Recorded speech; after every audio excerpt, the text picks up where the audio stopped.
Hey everybody, Chris here. Welcome back to another episode of Woodmere Estate Revival.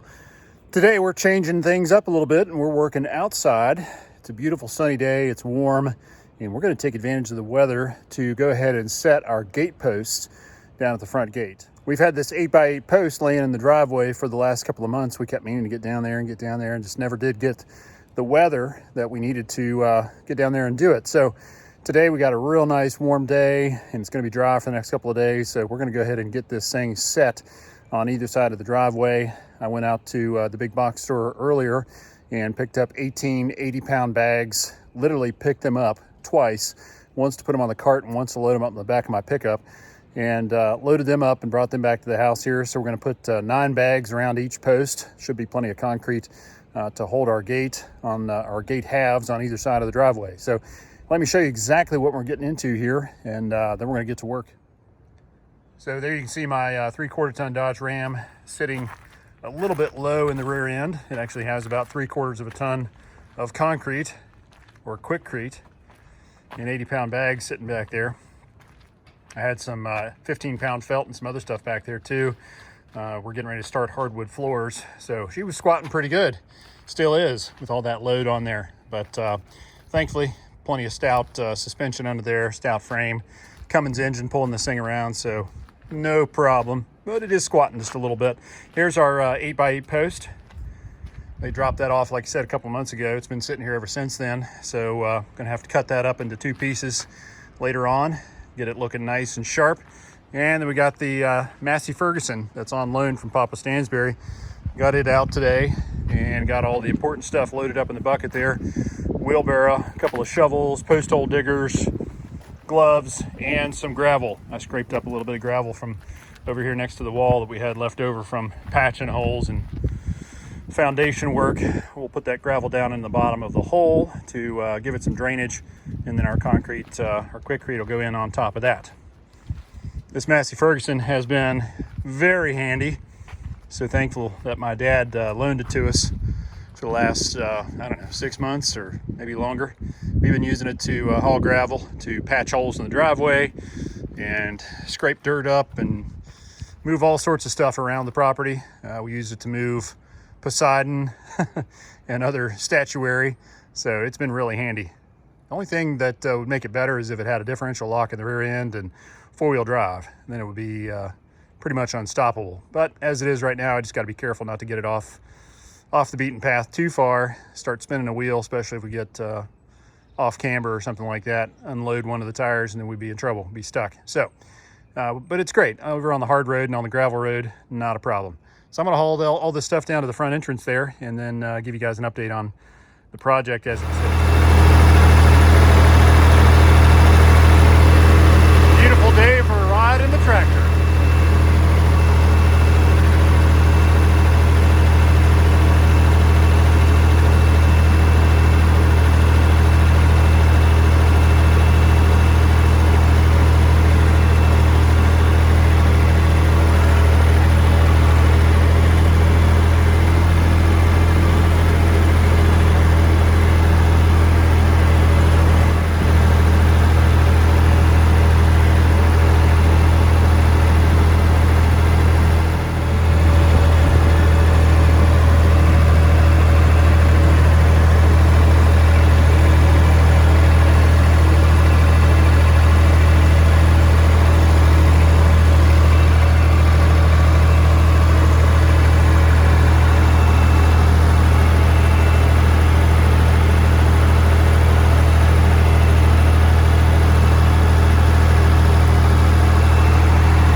All right, so here we are at the front gate.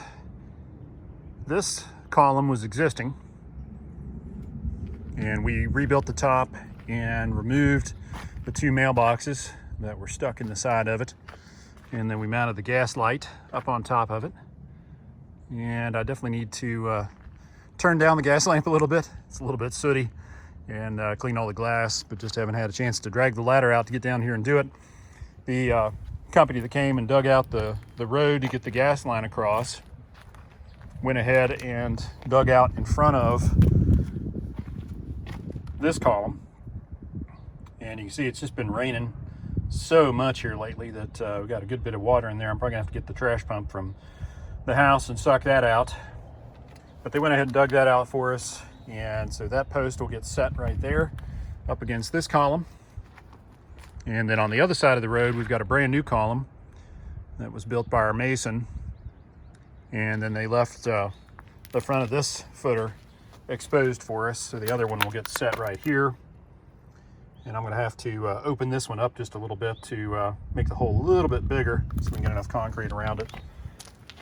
But for the most part, the heavy, hard digging has been done for us, and we'll be able to go ahead and get our holes cleaned out and get some gravel down to the bottom of them, and then go ahead and set our posts. And we're gonna set them flush with the side of the column on both sides of the road, and they'll come up to just under the brick cap. And then our gates will get bolted onto those once I build them. And then our gate openers will go on the back of the post. We've already got the conduit here. That's for the gate control, or for this motor. And then over here, you can see the conduit sticking up. That'll come from the gate control panel. And then on the back here, we've got conduit that came down from the house, and we'll pull a electric wire down from the house. It's in the crawl space now. We just got to get it in the conduit and pull it down here, and that'll actually power the gate. And then we're going to run power across the driveway over here, put a box on this side, and then we can use that for future use. One of these days we hope to have the pond redone. We're going to go ahead and build a new dam, clean out all the trash and fallen trees and everything, and to go ahead and redo the pond. And then we'd like to have some lighting, you know, around the pond, and have a little pond house and everything. So at some point we'll go ahead and pull power for that as well. So I'm going to go ahead and get everything unloaded from the tractor, start cleaning the holes out, and pump some of that water out and put some fresh gravel down to the bottom of the hole, and then we'll be ready to set some posts. All right, so I had to go to the house and grab the mattock because I had to break this asphalt out a little bit further to make sure I had the hole wide enough here at the base. And then I had to go deeper. We're gonna have about 5 feet out of the hole, so that means we gotta have about 2.5 feet of post in the hole. You want about half of what you got sticking out in the hole, surrounded by concrete, to make sure that it can keep the load and not tip over. So using this 8x8 post, we're gonna drop it in there about 2.5 feet. That way we can have 5 feet coming up the side of the post here. So I gotta go a little bit deeper on this one. And then I'll go across the road here and check the width and depth on this one, see if I got to make any adjustments there. After that, we'll go ahead and put some gravel in the bottom of the hole, and then go with some concrete and get those posts set.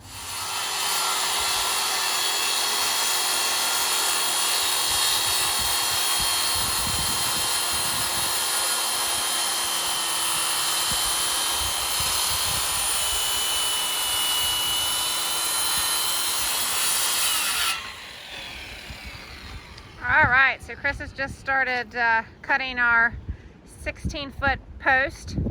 We had to get an 8x8 special ordered. It was cheaper to get 16 foot. So we're cutting it down to fit each post.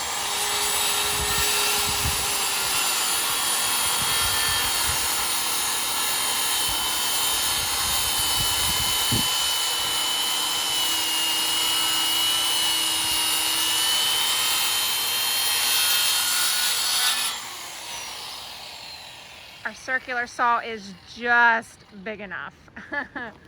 It does 2 inches and a little bit more, so.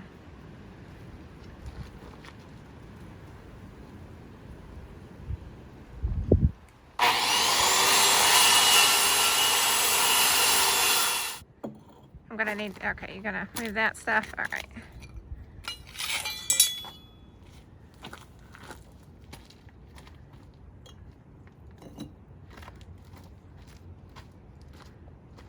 One more move.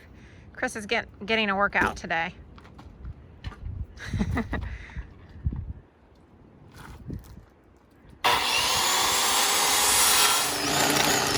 Alright, plan 2.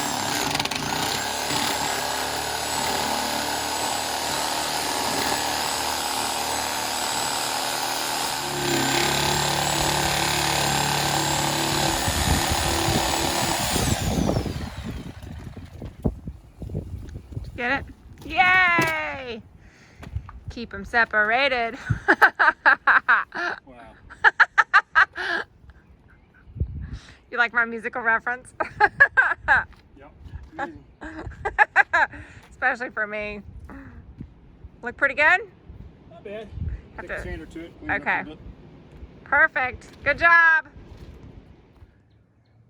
All right, we got our 2 posts cut, and silly me didn't do the math right, so cut through it on 4 sides and wondered why it was still together. Well, duh, the blade only went like 2.5 inches and the post is 7.5. So yeah, didn't meet in the middle. Silly. I'm usually pretty good at math, aren't I?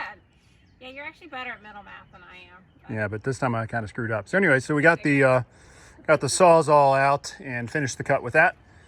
And then cleaned them up a little bit with the sander. Got them looking good. We're gonna put a cap on top of them anyways. So we got 18 bags of Quickcrete. Got our wheelbarrow ready. We got our holes dug out. You can see piles of sludge there that I cleaned out of that hole. And then obviously I had to take some dirt out of this one. Got them wide enough, deep enough. Got a little gravel in the bottom of this one over here. Now we're gonna put some Quickcrete mix down in the bottom of it. And then we'll drop the post in and mix them up, right, babe? Yeah. All right, let's do it. All right, Amber is tamping down our second wheelbarrow full of concrete. How's it going, hon? Great. It's hard work, isn't it? Yeah, this isn't too bad. She's making sure we get good compaction down in there. And we're making sure we don't have any air bubbles. So she's working that shovel down in there. Make sure there's no cavities. Cavities are bad in dentistry and in concrete. Mix looks pretty good. We're definitely not wanting to go too thin. No. There's a little groundwater in there already, so last thing we wanted to do was go a little thin on our mix and then have that groundwater seep in there and thin it out. So that's looking good. Good stiff mix. We got our strap on there. That was Amber's idea. Good job, honey. Woo-hoo! So we got our post good and plumb and then strapped her down so it won't go anywhere. We don't have to worry about trying to find a place to drive stakes in the ground and Yes. stake it up. So that'll work great. Good job, honey. I can be creative every now and then. Yes, you can. All right, so this one's done. We got concrete up to the level we want it now. Woo-woo! Whoop, whoop, whoop. Woo-woo! Raise the roof. Only took 10 bags. Woo. So we got it sitting nice and plumb there and centered up on the post. That's gonna be beautiful, beautiful. So I was just cleaning out the bottom of the hole here a little bit. Getting ready to drop the next post in. Gonna put a little dry concrete down in the bottom of it. Set the post on that, and then we'll start mixing up and fill this baby up. I don't think it's gonna take quite as much Quickcrete on this side. This side over here, the hole was a little oversized, which, you know, you can't go wrong with having too much concrete around it, but it does take more bags, right? So this one is big enough, but not oversized. So we'll go ahead and get it filled up and check this job off the list. Amen. So we got 2 loads in the hole already. Amber is working on number 3. She's trying her hand at mixing. It's easy, isn't it? Yeah. It's actually, it is a lot heavier than I thought it would be. Yeah. Good arm workout. Yep. And back and neck and abs. Kind of got to hold your core tight. DIY fit. Woohoo! Whoop whoop. So we got Got 4 bags in the hole already. Looking good so far. Got this one all nice and plumb. Ratchet strapped in place. It's going nowhere. All right, honey, keep up the good work. Maybe I'll give you a hand, put the water in for you. Yeah, that'd be nice. Be hanging here. All right, there's the last of it. Just put the last bit of concrete in the hole and took my trowel and floated it off a little bit. Got it smoothed and got it graded away from the post. That should give us a nice, good slope there, keep water from pooling around there. But we got both sides nice and plumb and centered on the brick column. So we'll give those a few days to set up. And then that's to be that. I'm not sure exactly when we're gonna get on the gate. Probably sometime after we finish the rest of the house, because we gotta move here sometime in the next 6 weeks. But for now, at least we got the post done and we are ready at some point to come back and build the gate and get that baby mounted. So turned out great though. I'm real happy with the way this project went. Ended up using 19 bags of Quikrete, 80-pound bags. So I'm worn out. We had an extra in the garage up there. I needed just a little bit more in this corner over here. So thankfully I had an extra bag. But man, I'm worn out. So that's going to do it for this episode. Real happy with the progress we made today. Amber's gone home already. It's getting dark. So I'm going to get the tractor back to the house and get all the tools and everything put back in the garage. And we're going to wrap up for the evening. Tomorrow, we'll be back in the house working on more trim. I know, surprising, right? But we still got lots more trim to do. And I believe that Lawrence, our carpenter, is going to be back tomorrow. He's going to be helping us get the hardwood floors down. So we're really excited to start seeing that go down. And he's going to be starting in the upstairs hallway and then be working his way into all the bedrooms upstairs. As he's finishing up, I'm going to follow closely behind and be doing baseboards and then be doing the shoe molding, getting all that stuff wrapped up. And then he'll move downstairs. And as soon as he's done with the kitchen downstairs, I'm going to move in and start putting the kitchen cabinets in. So he's really going to help us to fly and to make a lot of progress. So it's great having him here, and his wife Stephanie. They're a great team, and they're really giving us a lot of help as we try to close this project out. So be sure to hit that subscription button so you don't miss any of the upcoming episodes. Give us a like if you would, please. Got any comments or questions? Be sure to leave those down below. As always, got any friends or family or coworkers, people that you know that haven't seen our channel, be sure to tell them about Woodmere State Revival. We got lots more exciting stuff to come, and can't wait to show you guys the finished product as we get this house done and get moved in. So we'll see you guys again real soon. Take care.